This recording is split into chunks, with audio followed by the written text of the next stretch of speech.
Assalamualaikum warahmatullahi wabarakatuh. Perkenalkan, nama saya Fahmi Fernanda. Saya mahasiswa Ilmu Komunikasi tahun 2020. Di sini saya akan menjelaskan tentang ilmu jurnalistik. Kebetulan juga saya mendapatkan tugas ujian tengah semester pengantar ilmu jurnalistik.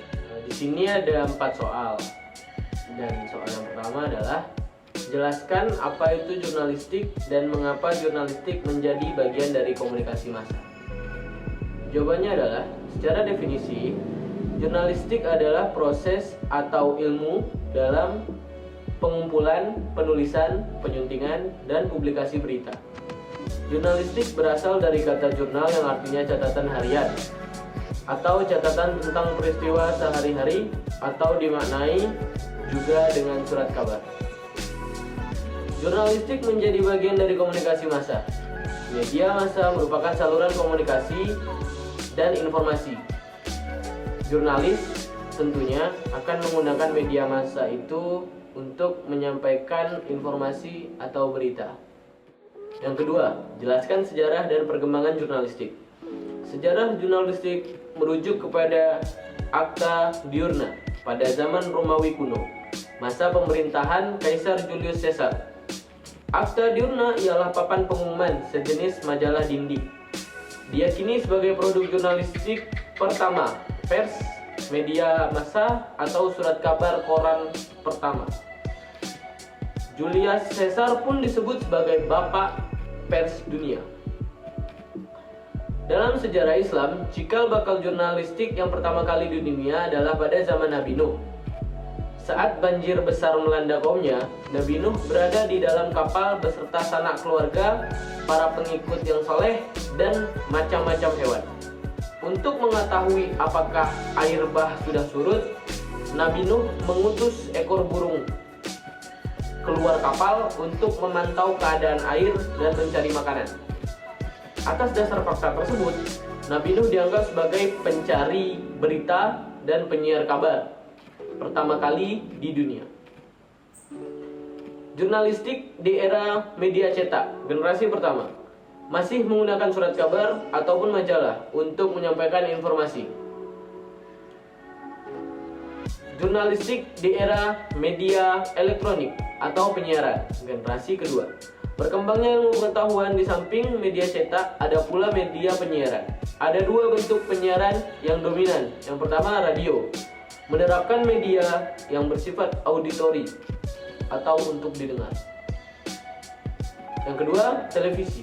Televisi dianggap mampu memainkan gambar sehingga mampu menstimulasi pendengaran dan penglihatan. Di antara produk-produk jurnalistik televisi adalah yang pertama, berita. Yang kedua, wawancara atau interview.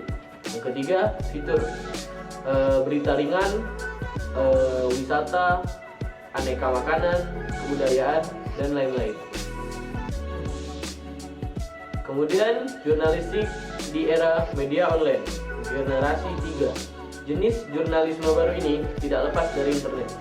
Di Indonesia, pada 17 Januari 1998, disebut sebagai tonggak sejarah kelahiran jurnalistik online. Kemunculan di Indonesia pada saat akhir kepemimpinan Orde Baru saat Presiden Soeharto mengundurkan diri pada 21 Mei 1998. Berita tersebut tersebar luas melalui milis yang dikenal di kalangan aktivis dan mahasiswa. Setelah itu, beragam media online pun hadir seperti detik.com, bidik.com, dan lain-lain. Soal yang ketiga, jelaskan fungsi pers menurut pasal 6 Undang-Undang Nomor 40 Tahun 1999. Peranan pers menurut Undang-Undang Nomor 40 Tahun 1999 terdapat pada pasal 6 adalah sebagai berikut. Yang pertama, memenuhi hak masyarakat untuk mengetahui. Yang kedua, menegakkan nilai-nilai dasar demokrasi, mendorong terwujudnya supremasi hukum dan hak asasi manusia serta menghormati kebinekaan. Yang ketiga, mengembangkan pendapat umum berdasarkan informasi yang tepat, akurat, dan benar. Yang keempat, melakukan pengawasan, kritik, koreksi, dan saran terhadap hal-hal yang berkaitan dengan kepentingan umum. Yang kelima, memperjuangkan keadilan dan kebenaran. Soal yang keempat, jelaskan 4 sistem pers yang diketahui dan negara mana saja yang menggunakannya. Yang pertama, teori pers otoriter. Menurut teori ini, pers mempunyai tugas untuk mendukung dan membantu politik pemerintah yang berkuasa untuk mengabdi kepada negara. Teori ini tumbuh pada abad ke-15 hingga 16 saat mesin cetak diciptakan oleh Johannes Gutenberg pada tahun 1454 dan masa itu kebanyakan negara otoriter. Ada beberapa ciri pokok mengenai teori pers otoriter ini, antara lain media selamanya harus tunduk kepada penguasa, membenarkannya berbagai bentuk penyensoran yang dinilai bisa mengancam kekuasaan, dan wartawan tidak memiliki kebebasan penuh dalam mengekspresikan karya jurnalistiknya, terutama apabila tidak seirama dengan keinginan penguasa. Yang kedua, teori pers bebas. Teori jenis ini memiliki tujuan untuk melakukan pengawasan terhadap kinerja yang dilakukan oleh pemerintah. Liberal dikenal dengan kebebasannya, namun sebebas-bebasnya pers dalam negara yang menganut demokrasi liberal, pers tidak leluasa untuk memfitnah, menyiarkan tulisan cabul, ataupun untuk menghasut. Pers liberal beranggapan bahwa pers itu harus mempunyai kebebasan yang seluas-luasnya.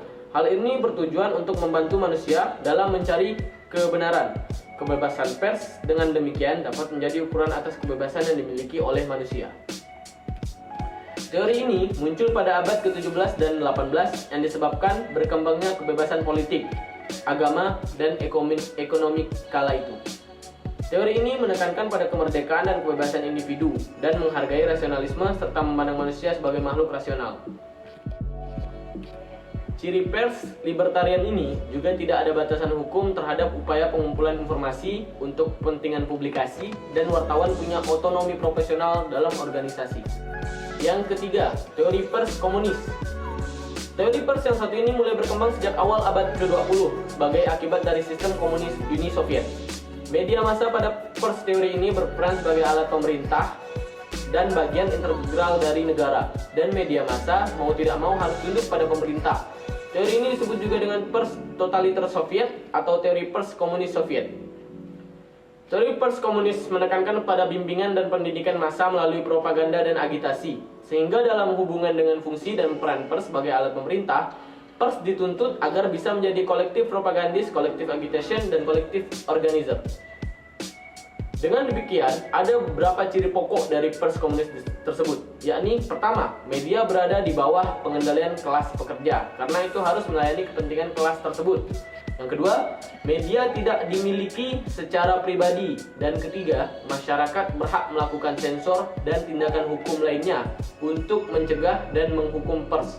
Apabila dinilai tidak sesuai atau melanggar ketentuan yang telah menjadi komitmen nilai bersama dalam komunitas masyarakat tersebut.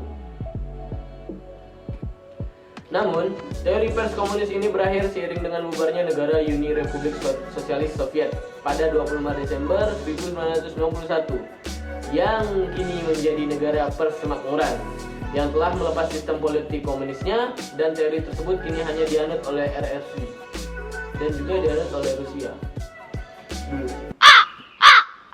Yang keempat, teori pers tanggung jawab sosial, social responsibility. Pada teori ini, pers adalah forum yang dijadikan sebagai tempat untuk memusyawarahkan berbagai masalah dalam rangka tanggung jawab terhadap masyarakat atau orang banyak. Teori ini muncul sekitar awal abad ke-20. Teori ini muncul setelah adanya protes terhadap kebebasan yang mutlak dari teori liberal. Teori liberal memberikan kebebasan yang sebesar-besarnya, sehingga terjadi kemerosotan moral pada masyarakat. Teori tanggung jawab sosial berasumsi bahwa media massa, khususnya televisi dan radio, merupakan frekuensi milik publik. Jadi, apabila media massa dijadikan kendaraan politik suatu partai atau orang, maka sudah melanggar aturan dan norma-norma yang berlaku di masyarakat. Teori ini sebagai upaya untuk mengatasi kontradiksi antara kebebasan pers, media massa, dan tanggung jawab sosial diformulasikan. Jadi teori yang pertama tadi adalah teori pers otoriter. Teori pers otoriter ini, negara yang menganut teori ini adalah Portugal, Spanyol, dan banyak negara Amerika Selatan dan di Asia. Yang kedua adalah teori pers bebas atau libertarian teori. Negara yang menganut teori ini adalah Amerika Serikat dan Inggris. Kemudian teori pers komunis. Yang ketiga, Negara yang menganut teori ini adalah negara Rusia dan Republik Rakyat Cina. Kemudian teori yang keempat adalah teori pers tanggung jawab sosial. Negara yang menganut teori ini adalah negara kita, negara Indonesia. Mungkin hanya ini dari saya. Apabila ada salah kata, mohon dimaafkan. Terima kasih atas perhatiannya. Assalamualaikum warahmatullahi wabarakatuh. Bye.